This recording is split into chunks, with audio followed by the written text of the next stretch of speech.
Dear students, welcome back. आज है WRE and hydrology का MCQs का सेशन नंबर 4, जिसमें हम टॉपिक कवर करेंगे वेल इरिगेशन और डाइवर्जन हेडवर्क जो कि होते हैं वियर एंड बैराज।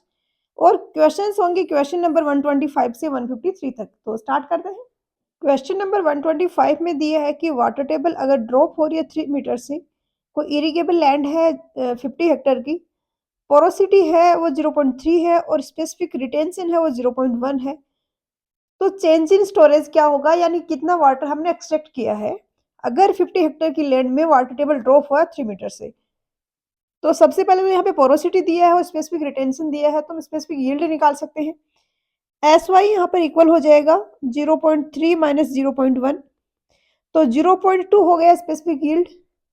ये इक्वल होता है वॉल्यूम ऑफ वाटर जो हम ग्रेविटी से एक्सट्रैक्ट कर सकते हैं divided by total volume into 100। Percentage में नहीं है ये, फ्रैक्शंस में, तो 100 नहीं लिखेंगे यहाँ पर। अब टोटल वॉल्यूम कितना है सॉइल का, 3 मीटर से ड्रॉप हुआ वाटर टेबल, तो हम उतने ही वॉल्यूम को कंसिडर करेंगे। जैसे ये ग्राउंड सरफेस है, इनिशियली वाटर टेबल यहाँ पे था, अब यहाँ पे आ गया है 3 मीटर से फॉल हो गए, तो ये वाला जो वॉल्यूम ऑफ सॉइल हम इसी को कंसिडर करेंगे क्योंकि इसी में से वाटर एक्सट्रैक्ट हुआ है। तो टोटल वॉल्यूम आपका यहाँ पे हो जाएगा 3 इंटू 50 है हेक्टर में, तो कन्वर्ट कर लो, नहीं तो सीधा हम इसी में रख लेते हैं क्योंकि वो जो स्टोरेज है वॉल्यूम है वो हेक्टर मीटर में दिया हुआ है। तो 3 इंटू 50 यानी 150 हेक्टर मीटर आ गया आपका वॉल्यूम ऑफ सॉइल। तो जो volume of water gravitation force से हम एक्सट्रैक्ट किया है हमने, वो आ जाएगा 0.2 इंटू 150 यानी 30। ऑप्शन बी आंसर हो जाएगा। क्वेश्चन नंबर 127 में दिया है कि ओपन वेल्स जो होते हैं उनमें हम वाटर को लिफ्ट कर सकते हैं कैसे भी, बट ट्यूबवेल्स में हमें सिर्फ और सिर्फ पंप से ही वाटर को अपलिफ्ट करना होता है। ओपन वेल्स का आपने एग्जांपल देखे होंगे, जो स्पेशली रूरल एरिया से जो लोग आते हैं, पहले के टाइम में होता था कि ओपन वेल में क्या होता है कि इस तरीके से वो बड़े से डाया का वेल होता है जिसमें कि यहाँ पर काफी सारा पानी इकट्ठा हुआ होता है आसपास से, जो स्टार्टा है वाटर बीरिंग स्टार्टा, उससे आके यहाँ पे कलेक्ट हो जाता है, जिसको आप किसी भी तरीके से यहाँ से एक्सट्रैक्ट कर सकते हो। चाहे तब एक बाल्टी भर के जैसे आप पानी के टैंक में से पानी निकालते हो, वैसे भी इससे निकाल सकते हो। लेकिन ट्यूबवेल में हम ऐसा नहीं कर सकते, हमें पंप से ही अपलिफ्ट करना पड़ेगा। इसका रीजन क्या है कि काफी ज्यादा डेप्थ पे वाटर मिलेगा हमें, पहला रीजन। दूसरा क्या है कि डायमीटर बहुत कम होगा, तो हम इसमें से कोई बाल्टी तो डाल नहीं पाओगे आप, कोई भी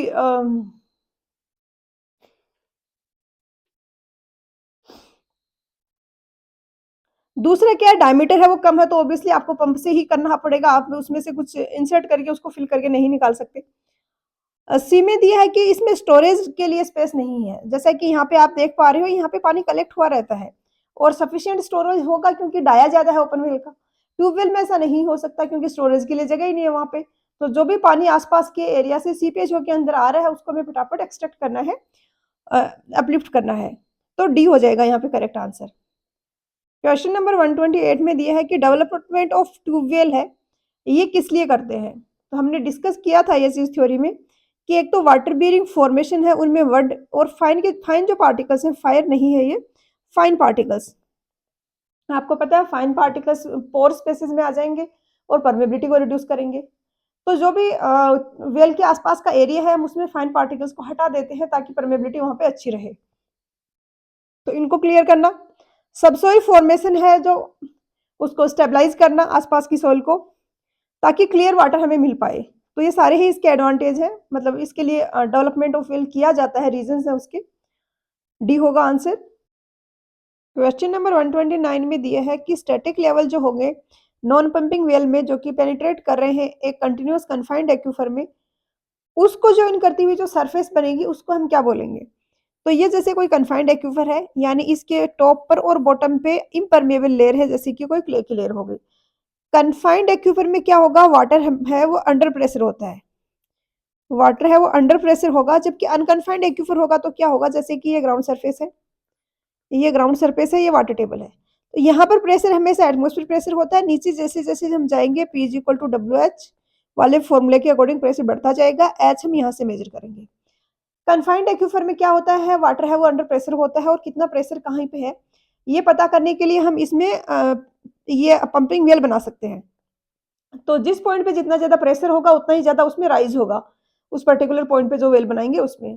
ये सेम वैसा ही है जैसा फ्लूइड मैकेनिक्स में आपने पढ़ा होगा पीजियोमीटर्स होते हैं, जिनको हम प्रेशर मेजर करने के लिए यूज करते हैं। कोई पाइपलाइन है, उसमें किसी पॉइंट पे प्रेशर मेजर करना है, तो हमने वहां पे एक पीजियोमीटर इंसर्ट कर दिया।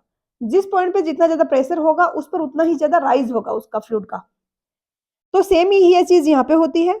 जैसे ये है, इसमें ये लेवल है, यहाँ पर ये लेवल है, यहाँ पर ये लेवल है। इनको कनेक्ट करते हुए जो सरफेस बनेगी उसको बोला जाएगा पीजियोमेट्रिक सरफेस। तो यहाँ पर सी होगा आंसर। क्वेश्चन नंबर 130 में दिया है कि पर यूनिट ड्रॉडाउन जो डिस्चार्ज होगा, हमने पढ़ा था थ्योरी में कि हम वेल से जो डिस्चार्ज निकाल रहे हैं, जो हम पंप आउट कर रहे हैं वाटर, उसकी रेट है, उसके अकॉर्डिंग फ्लक्चुएट होगा ड्रॉडाउन। तो एक ऐसी हम रेट रख लेते हैं जिस पर कि स्टेबल हो जाए वाटर, जो वाटर लेवल है वो, और उसमें ड्रॉडाउन है वो कांस्टेंट हो गया। अब जितना ज्यादा डिस्चार्ज होगा ये ड्रॉडाउन उतना ही ज्यादा होगा। तो डिस्चार्ज को अगर मैं ड्रॉडाउन से डिवाइड करूं तो वो जो हमें मिलेगा वो होता है स्पेसिफिक कैपेसिटी। स्पेसिफिक यील्ड होता है per unit volume of soil से कितना हम वाटर ग्रेविटेशनल फोर्सेस से एक्सट्रैक्ट कर सकते हैं। और स्पेसिफिक रिटेंशन होता है इसका उल्टा, कितना वाटर है वो ग्रेविटेशनल फोर्सेस के अगेंस्ट रिटेन रहेगा सोइल मास में। क्वेश्चन नंबर 131 में दिया है कि एक करंट मीटर है जो कि मेजर करता है velocity of flow.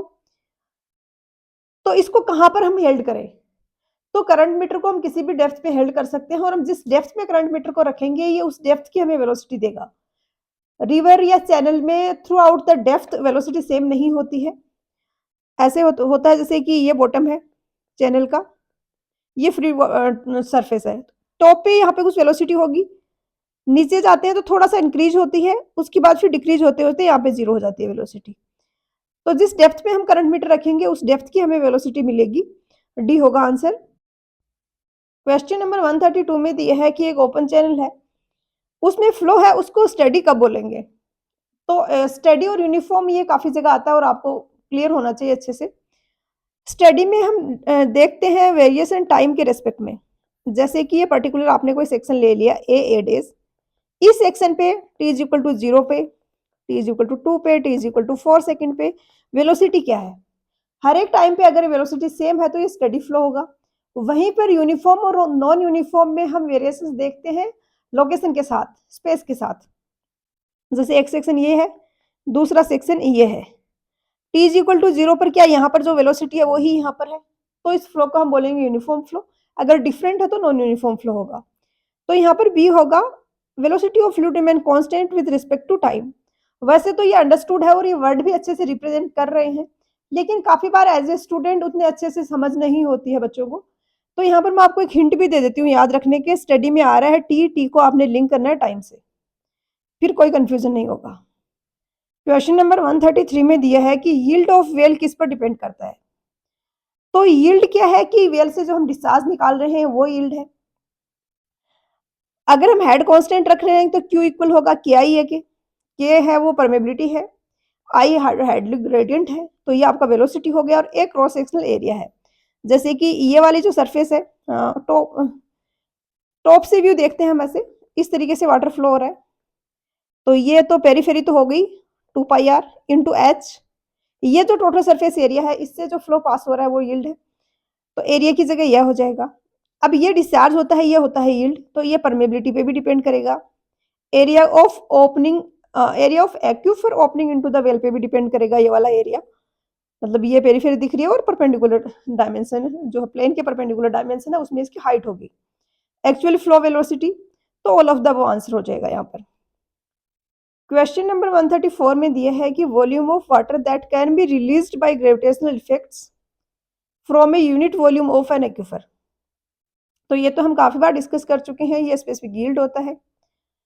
Question number 135 में दिए है कि आइसोपियास्टिक लाइंस जो होती हैं ये क्या है? बीपीएससी के एग्जाम में ये क्वेश्चन पूछा भी गया है और ये आरगोर का क्वेश्चन है।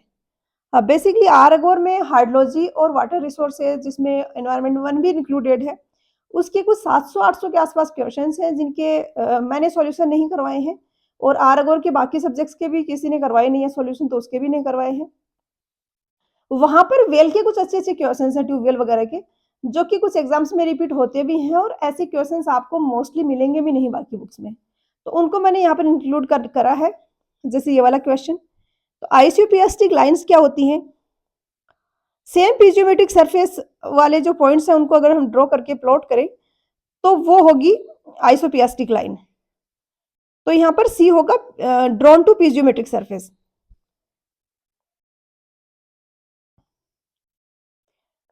जैसे कि एक वेल में ये लेवल है, दूसरे में ये है, तीसरे में ये है, तो इनको कनेक्ट करते हुए ऐसे हम कोई सरफेस बना रहे हैं, उस पे अगर हम कोई लाइन प्लॉट करेंगे तो वो आइसोपियास्टिक लाइन होगी। तो पीजियोमेट्रिक हेड नहीं है, पीजियोमेट्रिक सरफेस की बात हो रही है।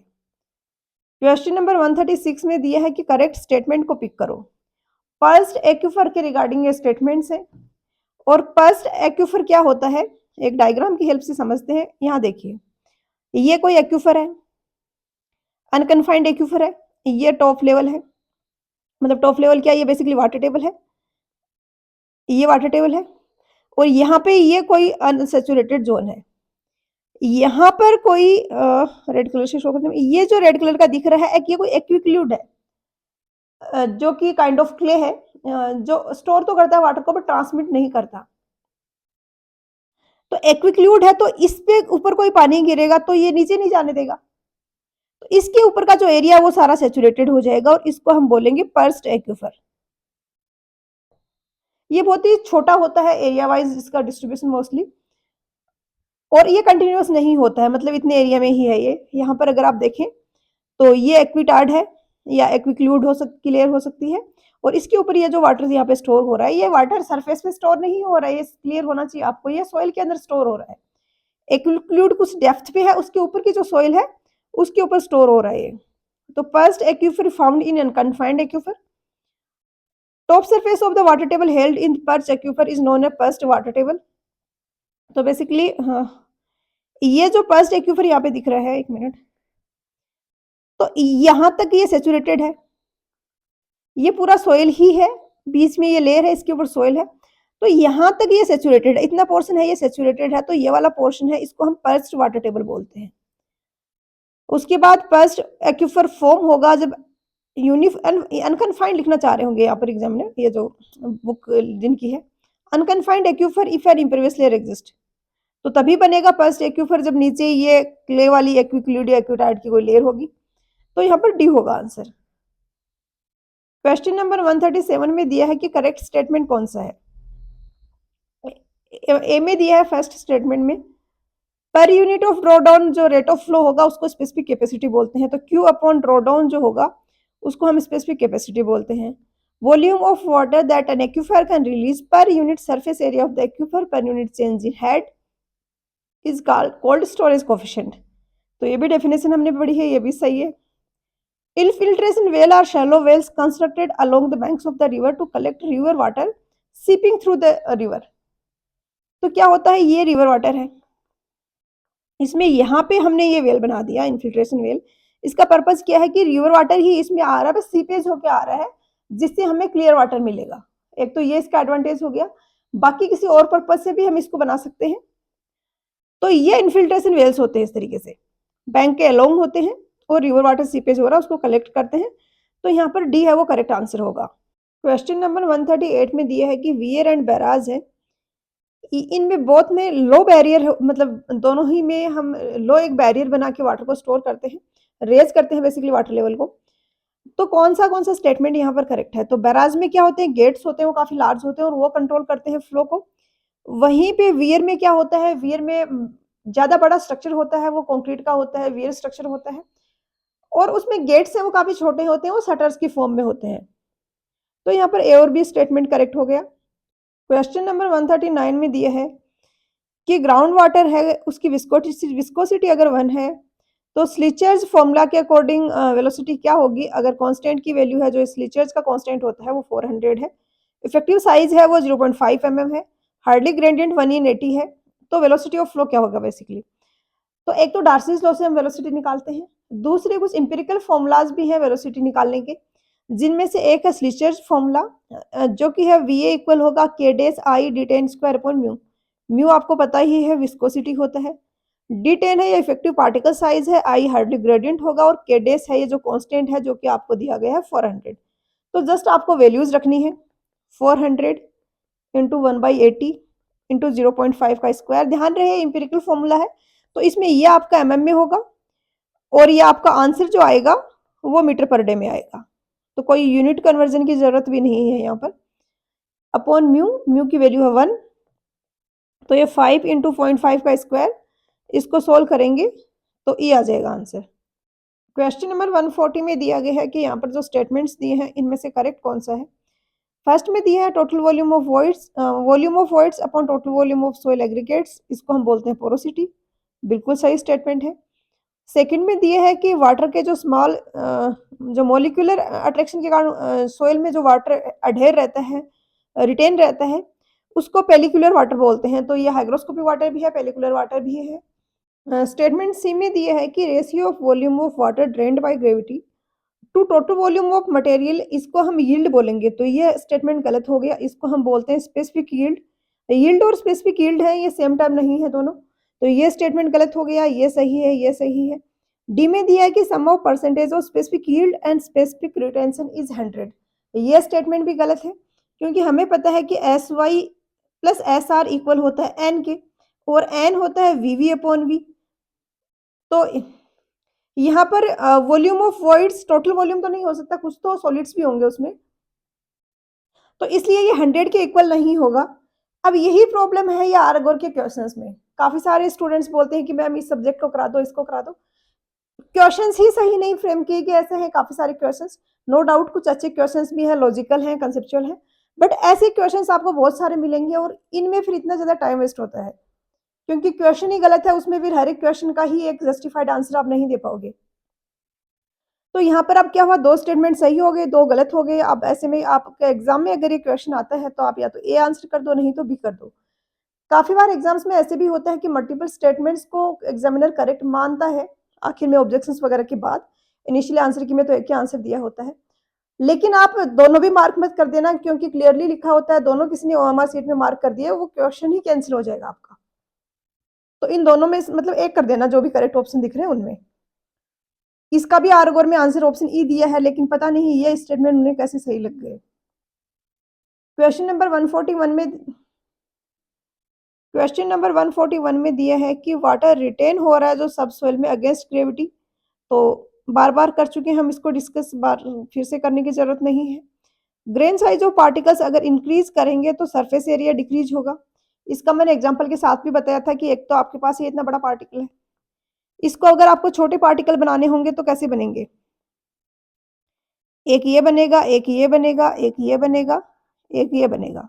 तो इनिशियली तो सरफेस एरिया ये बाहर वाला ही था, अब ये वाला, ये वाला, ये इतने सारा सरफेस एरिया और ऐड हो गया है, तो सरफेस एरिया इंक्रीज होगा। अगर ग्रेन साइज को डिक्रीज करेंगे ग्रेन साइज को, तो सरफेस एरिया इंक्रीज होगा, और अगर डिक्रीज इंक्रीज करेंगे जैसे यहाँ पर हो रहा है, तो इन सबको मिला के एक बड़ा पार्टिकल बनाएंगे तो सरफेस एरिया वो डिक्रीज होगा। सही स्टेटमेंट है। Specific retention decreases, particle size जितना छोटा होगा स्पेसिफिक रिटेंशन है वो भी उतना ही ज्यादा होगा। जैसे कि सैंड की अगर हम बात करें तो उसका यील्ड ज्यादा होता है कंपेयर टू क्ले, तो अगर पार्टिकल साइज इंक्रीज कर रहे हैं, हम सैंड से ग्रेवल में जा रहे हैं, तो यील्ड बढ़ेगा, रिटेंशन यील्ड बढ़ेगा तो रिटेंशन घटेगा। ये भी सही स्टेटमेंट है। स्पेसिफिक यील्ड इंक्रीज होगा, water supply in well increase होगी, यील्ड इंक्रीज होगा, तो ई यहाँ पर करेक्ट आंसर होगा। 143 में दिया है कि consumptive use of a crop during growth के है वो किसके इक्वल होगा। तो इवोपोरेशन में कुछ लॉस हो रहा है वो भी कंजप्टिव यूज में जाएगा, ट्रांसपिरेशन वाला भी जाएगा, और कोई इंटरसेप्शन अगर हो रहा है, फॉर एग्जाम्पल आप स्प्रिंकलर इरिगेशन कर रहे हो, काफी ग्रोथ हुई हुई है क्रॉप की, तो कुछ अमाउंट ऑफ वाटर तो रिटेन ही हो जाएगा लीव्स पे, तो वो इंटरसेप्शन है, तो वो भी कंजप्टिव यूज में जाएगा, क्योंकि वो उतना हमें एक्स्ट्रा वाटर सप्लाई करना है क्रॉप की ग्रोथ के लिए। तो डी यहाँ पर करेक्ट आंसर होगा। क्वेश्चन नंबर 144 में दिया है कि श्राउडिंग है वो कौन से टाइप के ट्यूबवेल में प्रोवाइड की जाती है। तो सबसे पहले हम टाइप ऑफ ट्यूबवेल्स जो होते हैं वो समझते हैं, फिर आपको क्लियर हो जाएगा। ये तो है कैविटी टाइप ट्यूबवेल, जिसमें कि कुछ कुछ ओपन वेल जैसा मैकेनिज्म है। यहाँ पर हमने एक कैविटी बना दी है, जिससे क्या होगा, आसपास के एरिया से सीपेज होकर पानी यहाँ पे आ जाएगा और हम इसको एक्सट्रैक्ट कर लेंगे। इसके बाद ये स्ट्रेनर टाइप ट्यूबवेल, जिसमें यहाँ पर स्ट्रेनर लगे हैं, स्ट्रेनर यानी कोई छानने के लिए कुछ ऐसा यहाँ पर जो ये आउटर सरफेस है, इसमें इस तरीके से बीच-बीच में सरफेस है इसके आउटर सरफेस वेल की ये वाली, जिसमें से कि सॉइल के पार्टिकल्स पास नहीं हो पाएँगे, वाटर पास हो जाएगा। इस तरीके से ओपनिंग की साइज़ रखी गई है। इसके अलावा होते हैं ये स्लॉटेड टाइप ट्यूबवेल, जिनमें कि पाइप के अंदर ऐसे छोटे-छोटे स्लॉट्स दिए जाते हैं। स्ट्रेनर वाला का जो ओपनिंग होगी वो काफ़ी छोटी होगी, इसकी ओपनिंग स्ट्रेनर वाले से बड़ी होगी और पूरी उसकी सरफेस पे इस तरीके से स्लॉट्स हम दे देंगे, जैसे यहाँ पे आपको ये दिख रहे होंगे। तो इन स्लॉट से फाइन सैंड वगैरह वो एंट्री ना मिले, अंदर ना आए, उसके लिए यहाँ पे कोर्स ग्रेन्ड और ग्रेवल है, वो यहाँ पर चारों तरफ पैक कर दिया जाता है। तो इसको बोला जाता है ग्रेवल श्राउडिंग या सिंपली श्राउडिंग बोल दिया जाता है, जिसमें कि एक मिक्सचर प्रिपेयर करते हैं हम कोर्स एग्रीगेट्स का, सैंड का, और उसको हम प्लेस करते हैं वेल पाइप के चारों तरफ, ताकि फाइन पार्टिकल्स हैं वो रिटेन हो जाएँ, स्लॉट्स में ना जाएँ। तो आपको हो गया होगा क्लियर ये कि स्लॉटेड टाइप ट्यूबवेल के लिए होगा। ये जेईई के एग्जाम में यूकेपीएससी में पूछा गया है।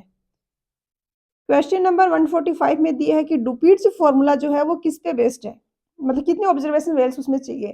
तो ये क्वेश्चन थोड़ा कंफ्यूजिंग है इसका आंसर्स, क्योंकि इन्होंने ये ऑप्शन देके ना थोड़ा कंफ्यूजिंग बना दिया है आंसर को, क्वेश्चन को। बेसिकली दो टाइप के केसेस होते हैं यहाँ पे। एक तो हम निकालते हैं इस तरीके से, जहाँ पे हम दो ऑब्जर्वेशन वेल लेंगे, दोनों का H1 और H2 निकालेंगे और उसके बाद Q इससे निकालेंगे। दूसरा तरीका होता है रेडियस ऑफ इन्फ्लुएंस वाला, जैसे कि ये आपका इनिशियल वाटर टेबल है, ये कोन ऑफ डिप्रेशन अगर ऐसा जा रहा है, कोन ऑफ डिप्रेशन ऐसा जा रहा है, तो इसमें क्या होगा, इसको अगर आपको अच्छे से समझना है तो आप एक बार सोइल में भी, जहाँ पर मैंने ये वाला पोर्शन कवर किया है परमेबिलिटी वाला और वेल वगैरह, वहां से आप एक बार समझ लेंगे तो ज्यादा अच्छा रहेगा। तो इनिशियली वाटर टेबल ये था, अब नीचे से वाटर टेबल ऐसा चला गया, तो कोई तो ऐसी जगह होगी जहां पर वाटर टेबल पहले जितना ही है, नीचे नहीं गया है, इसको बोला जाता है रेडियस ऑफ इन्फ्लुएंस इस डिस्टेंस को। इसके बेसिस पे भी हम निकाल सकते हैं, जहाँ पे सिर्फ ये जो पंपिंग वेल है, इसके अलावा हमें कोई भी वेल की जरूरत नहीं पड़ती, इसमें हमें 2 ऑब्जर्वेशन वेल्स की जरूरत पड़ती है। तो अब आंसर किसके अकॉर्डिंग करें, तो मेरा तो ये मानना है, मुझे लग रहा है कि इस टाइप का क्वेश्चन पूछा जा रहा है तो कॉमन सेंस ये है कि इस वाले के बारे में बात हो रही है, क्योंकि दूसरे में तो फिर है ही नहीं, तो पूछने का मतलब नहीं बनता। तो मुझे लग रहा है इसका आंसर 2 ऑब्जर्वेशन वेल होना चाहिए। वैसे ये क्वेश्चन है वो गुप्ता एंड आरागोर का क्वेश्चन है और वहां पर इन्होंने आंसर डी दिए है, बट मुझे लग रहा है कि बी ज्यादा एक्यूरेट होगा। इसी के साथ में और कौन से टेस्ट होते हैं जिनमें ऑब्जर्वेशन वेल की जरूरत पड़ती है और कितने ऑब्जर्वेशन वेल चाहिए होते हैं, तो इनके अलावा होता है pumping out test. Pumping out test होते हैं जिसमें है Theis method, Cooper Jacob method, Chow's method, इन सब में सिंगल ऑब्जर्वेशन वेल की जरूरत पड़ती है। तो ये डुपीट्स के कंपेरेटिवली इनका एडवांटेज हो गया पंपिंग आउट वेल्स का, कि इनमें सिर्फ हमें एक ऑब्जर्वेशन वेल ही चाहिए, मतलब एक तो मेन पंपिंग वेल होगा ही होगा, एक ऑब्जर्वेशन वेल होगा। क्वेश्चन नंबर 146 में दिया है कि रेडियस और इन्फ्लुएंस क्या है। तो जैसा मैंने पिछले क्वेश्चन पे एक्सप्लेन किया आपको कि पहले तो वाटर टेबल होती है, ये वाटर हम वेल से एक्सट्रैक्ट करते हैं, इसके कारण वाटर टेबल है वो इस तरीके से चली जाती है, कहीं पर तो जाके ये इसको टच करती होगी। ये ऐसा पॉइंट है जहां पर कोन ऑफ डिप्रेशन एंड हो गया है, इसको बोला जाता है कोन ऑफ डिप्रेशन, क्योंकि डिप्रेस हो रहा है वाटर टेबल, नीचे जा रहा है। तो ये जो पॉइंट्स हैं, ये ऐसे पॉइंट्स हैं जिनमें वाटर टेबल इंटैक्ट है, अपनी जगह पे है, नीचे नहीं गई है। इसकी यहाँ से जो डिस्टेंस होगी वो होगी रेडियस ऑफ इन्फ्लुएंस, मतलब इतने डिस्टेंस में इन्फ्लुएंस आ रहा है इस वेल का। Distance from the centre of main well to the point of zero draw down, क्योंकि हम इसको बोलते हैं ड्रॉ डाउन, तो यहाँ पे ड्रॉ डाउन है वो 0 हो गया है। क्वेश्चन नंबर 147 है, इसमें दिया है कि कांस्टेंट डिस्चार्ज पास हो रहा है 2.91 लीटर पर सेकंड, ऑब्टेन किया गया पंपिंग टेस्ट से ड्रॉ डाउन था वो 3 मीटर और 6.18 मीटर था, दो डिफरेंट पॉइंट्स पे ड्रॉ डाउन ये था, और ये इतनी इतनी डिस्टेंस पे लोकेटेड है, मतलब 3 मीटर जहाँ पे ड्रॉ डाउन है वो 2.6 मीटर है वेल से, और 6.184 का ड्रॉ डाउन है वो 0.3 मीटर पे है। Overall depth of pumping well है वो 16 मीटर है। तो परमेबिलिटी क्या होगी, तो ये फॉर्मूला है जिससे आप इसको निकाल सकते हो। एग्जाम पॉइंट ऑफ व्यू से मुझे लग रहा है कि इसमें आप बिना कैलकुलेटर के कर नहीं सकते, तो इंपॉर्टेंट नहीं है, सेम क्वेश्चन इंपॉर्टेंट नहीं है, बट इस तरीके के और क्वेश्चन आपको एग्जाम में देखने को मिल सकते हैं अगर डेटा उन्होंने इजी दे दिया तो। जैसे लॉग के अंदर वाली वैल्यूज ऐसी दे दी कि आप बिना कैलकुलेटर के भी सोल्व कर पाओ। तो यहाँ पर Q की जगह आपको रखना है 2.91 इंटू 10⁻³ 2 पाई। बी की जगह रखना है डेप्थ, ये कन्फाइंड एक्यूफर वाला फॉर्मूला है क्योंकि डेप्थ यहाँ पे दी गई है तो ये वाला हम अप्लाई करेंगे। S1 माइनस S2 दोनों ड्रॉ डाउन जो है उनका difference 184 - 3 divided by log E R2 जो कि है 2.6 अपॉन 0.3। इसको सोल्व करोगे, यहाँ पे के भी आएगा, सॉरी, इसको सोल्व करोगे तो क्या आप निकाल सकते हो। आंसर की मैं हर बार में आंसर दिया था वो आई थिंक ये दिया था, बट मेरा आंसर आ रहा है वो सी आ रहा है। हालांकि आंसर क्या आ रहा है वो मैटर नहीं करता, आपको बस ये समझ में आना चाहिए कि फॉर्मूला कैसे अप्लाई करना है। क्वेश्चन नंबर 148 में दिया है कि थीम्स फॉर्मूला, ये जो यहाँ पर है इसमें क्या क्या अजम्पशंस हैं। तो इसमें अजम्पशंस है कि एक्यूफर होमोजेनस और आइसोट्रोपिक है, मैक्सिमम थ्योरीज में अजम्पशन है। फ्लो लाइंस है वो रेडियल है एंड हॉरिजॉन्टल है, मतलब इस तरीके से जा रही है, और ये वेल अगर है तो टॉप से अगर देखें तो इस तरीके से फ्लो लाइंस है। Well has been sunk up to the surface of the confined unconfined aquifer, ये यहाँ पर गलत हो गया। हम ये मानते हैं कि ये ग्राउंड सरफेस है, ये वाटर टेबल है, ये कोई नीचे इम्परमेबल लेयर है जैसे कि क्ले की, तो हम ये मानते हैं इसमें कि आपका वेल है ये नीचे तक जा रहा है, यहाँ तक जा रहा है, तो पूरी अनकन्फाइंड एक्यूफर की डेप्थ को ये पेनिट्रेट कर रहा है, तो सी वाला स्टेटमेंट गलत हो जाएगा, ये यहाँ पर एप्लीकेबल नहीं है, ये आंसर होगा। सॉरी यहाँ पे मिस्टेक, हाँ हाँ यहाँ डी है, ये बेसिकली ई 4 ऑप्शन है इसमें, तो डी वाला ये वाला इनकरेक्ट है, ये वाला भी पढ़ लेते हैं एक बार। Slope of the water surface is too small, क्योंकि यहाँ पर भी हम वो अजम्पशन लेते हैं कि साइन थीटा को टेन थीटा को हम साइन थीटा की फॉर्म में या साइन थीटा को टेन थीटा की फॉर्म में लिख सकें, इसके लिए हम मानते हैं कि स्लोप है वो कम है, वैल्यू है स्लोप की वो टू स्मॉल है। क्वेश्चन नंबर 149 में दिया है कि दो मेन कॉजेज क्या होंगे हाइड्रोलिक स्ट्रक्चर के फेलियर के परविएशन फाउंडेशन में। तो परमेबल फाउंडेशन अगर है उसके ऊपर आप अगर वियर बना रहे हो, तो हमने देखा था कि दो इंपॉर्टेंट क्राइटेरिया होते हैं, एक तो अपलिफ्ट में वो सेफ हो कि यहाँ पे वाटर प्रेजेंट होगा और ये अपवर्ड फोर्स लगाएगा, तो इसके कारण रप्चर ना हो जाए इस फ्लोर का अपलिफ्ट के कारण, और इसी के साथ में इस तरीके से वाटर अगर बिलो द स्ट्रक्चर पास हो रहा है फाउंडेशन के थ्रू, तो एग्जिट पे इरोजन ना होने लग जाए, जो कि धीरे धीरे प्रोग्रेस होगा इधर की तरफ और पाइपिंग फेलियर होगा, जिसको हम अंडरवाइनिंग भी बोलते हैं। तो यहाँ पर आपको पता चल गया कि 2 होगा वो आंसर होगा, ये आई थिंक जेके एसएसबी की एग्जाम में पूछा हुआ था। क्वेश्चन नंबर 150 में दिया है कि परवेश फाउंडेशन है तो कौन से टाइप का स्ट्रक्चर बनाएंगे। तो परवेशन फाउंडेशन होगा तो कट ऑफ की हमें जरूरत पड़ेगी। कट ऑफ क्या है, इस तरीके से हम एक इम्परमेबल लेयर की एक पाइल जैसा स्ट्रक्चर प्रोवाइड कर देते हैं फाउंडेशन के नीचे, जो कि एग्जिट ग्रेडियंट और अपनी प्रेशर को कम करता है, तो डी हो गया करेक्ट आंसर।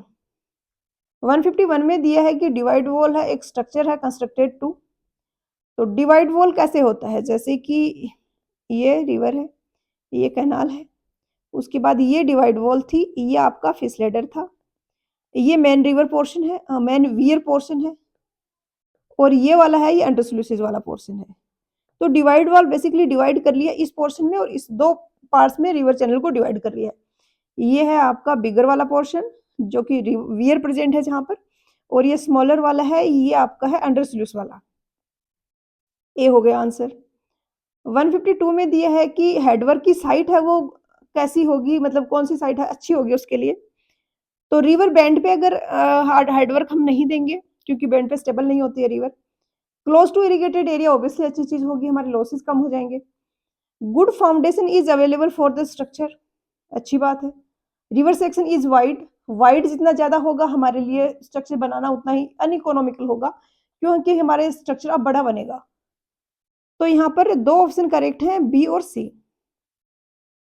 153 में दिया कि वेस्ट वियर्स क्या है, तो वेस्ट वियर है नेविगेबल कैनाल्स में ये टर्म यूज होती है, जहां पे स्लोटेड गेट्स होते हैं जो कि एक्सेस वाटर है उसको रिमूव करने के काम में आते हैं। किसी कारण से आपको कैनाल को ड्राई करना है या फिर टेम्परेरी उसको कुछ टाइम के लिए उसमें वाटर सप्लाई रोकना है रिपेयर वगैरह के पर्पज के लिए, तो उसको बोलते हैं वेस्ट वियर। तो स्पिलवे के जैसे ये एक्ट करता है। यहाँ पर जो ऑप्शन है उनमें स्पिलवे सबसे बेस्ट है। तो ये यहाँ पर क्वेश्चंस खत्म होते हैं इस टॉपिक के। नेक्स्ट में हम एक तो जो टॉपिक हमारा बच रहा है फ्लड वाला पोर्शन, फ्लड के कॉजेज इफेक्ट और प्रिवेंटेशन वगैरह का, और दूसरा वाटर की क्वालिटीज़, लैंड का रिक्लेमेशन वगैरह ये सब होगा। तो एक-एक लेक्चर दोनों का थ्योरी का होगा, देन एक लेक्चर में कंबाइंड हम दोनों टॉपिक्स के क्वेश्चंस कवर कर लेंगे। उसके बाद ये सब्जेक्ट आपका खत्म हो जाएगा। तो मिलते हैं नेक्स्ट लेक्चर में नए टॉपिक के साथ। पढ़ाई करते रहिए, ऑल द वेरी बेस्ट।